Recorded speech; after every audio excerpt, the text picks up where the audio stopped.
کشورها با دلایل عجیب و غریبی به جون همدیگه میافتن و جنگ راه میندازن، ولی جنگ‌هایی هم بوده که به عنوان جنگ‌های احمقانه شناخته شده باشه.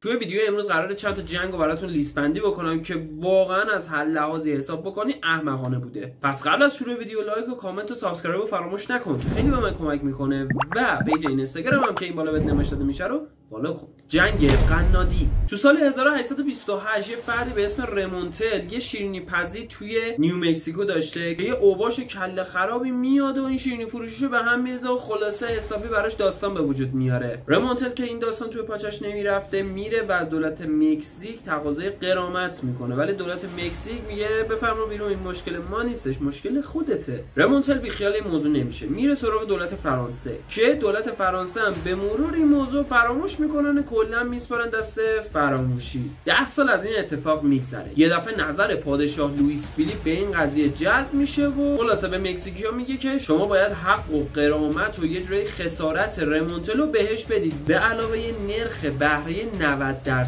90%. مکزیک زیر بار این موضوع نمیره. فرانسه هم که بهش فشار اومده بوده سر این قضیه یه جنگی به راه میندازه و ناوگانای جنگیشو آماده میکنه تا به مکزیک حمله بکنه. قسمت جالب ماجرا اینجاست که هیچ کس ارزشی برای اون شیرینی فروشی آقای رمونتل قائل نبوده و فقط دولت فرانسه دنبال اون پوله بوده. خلاصه فرانسه به مکزیک حمله میکنه و یکی از شهرهاش هم به اسم وراکروز رو توی اون زمان اشغال میکنه. این قضیه اینقدر ادامه داشتش که حتی یکی از فرمانده‌های بزرگ بازنشسته مکزیکیا به اسم د آنتونیو لوپز د سانتا آنا وارد عمل میشه و خودش رو از بازنشستگی میکشه بیرون و وارد این جنگ میشه، ولی خب اونم نمیتونه کاریو از پیش ببره و در نهایت دولت مکزیک مجبور میشه تا اون غرامت و خسارت و اون نرخ بهره 90% رو کامل پرداخت کنه. این داستان تموم میشه تا سال 1961 که دوباره مکزیکیا میان یه کرمی به فرانسه میریزن و دوباره نزدیک بوده که جنگ بشه،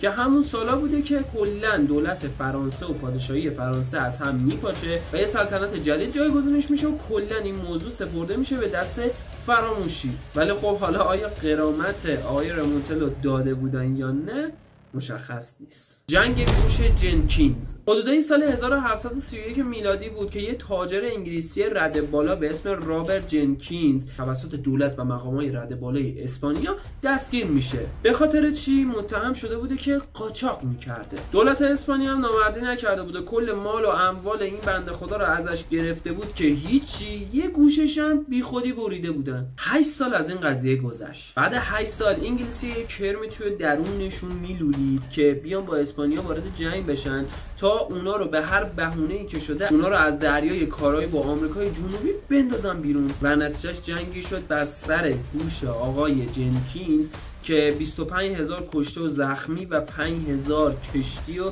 درگیر خودش کرد تا انتقام اون گوشو بگیره. کلا به کنار که سر چه موضوع مسخره جنگ به راه افتاد، پروسه این جنگ هم خیلی اتفاقات مسخره‌ای داشت. از اینکه انگلیسی‌ها به خاطر آب و هوایی که توی اسپانیا وجود داشته بود مریض شده بودن و نمیتونستن حمله بکنن یا حمله هاشون با شکست روبرو میشد و ضد حملاتی که اسپانیایی‌ها میزدن و همشون نقش براب می شده. آخره جنگشون که میشه کلا قضیه گوش آقای جنکینز فراموش میشه و این وسط دیده بودن که جنگ به پایه، اومدن جنگو بر سر اینکه کی بیاد به اتریش حکومت بکنه یا حالا بهش دستور بده و یه جوری تحت استعمار خودش در بیاره ادامه دادن. جنگ تریاک. اولین قانونی که برای کسب و کار هست اینه که یه نیازی رو پیدا بکنی و اونو برطرفش بکنی. آخرای دهه 1830 بود اگه اشتباه نکنم که دولت بریتانیا خیلی به چای و ابریشم چین احتیاج پیدا کرده بود. تنها مشکلی که برای بریتانیا وجود داشت این بودش که چینی‌ها هیچ نیازی به هیچ محصولی از سمت انگلیس نداشتن و همین باعث یه عدم تعادل تجاری شده بود. انگلیس هم با کلی دردسر و جنگ و فکر و از اینجور چیزا به یه نتیجه رسیده بود که یه نیازی باید توی چین به وجود بیاره، اونم با تریاک. اما این چیزی نبود که چینی‌ها رو شگفت زده می‌کرد. همین شد که یه جنگی بین بریتانیا و چین به وجود اومد، اونم بر سر این که چین 7000 تن تریاک رو نمیخواست و میخواست پس بده و بریتانیا که به فشار و هر زوری بود میخواست این مواد رو وارد کشور چین بکنه تا نیازهای خودش هم از چین بتونه برطرف بکنه. گذشته از اینکه یه جنگ بین مردم بر سر تریاک و یه جنگ اقتصادی هم بین چین و بریتانیا پیش اومده بود، چین کل نیروهاشو آماده کرده بود تا کلا با این موضوع تریاک مقابله بکنه و نذاره توی کشورش گسترش پیدا بکنه تا تبدیل به این نیاز باشه و مجبور شه که از بریتانیا یه همچین چیزی رو تامین بکنه. این جنگ اونطوری که تصور میشد هیچ کشته و زخمی نداشت، ولی یکی از بدترین جنگ‌های اقتصادی و داخل کشوری برای چین بود و یکی از بدترین معامله‌های تاریخ برای چین رقم.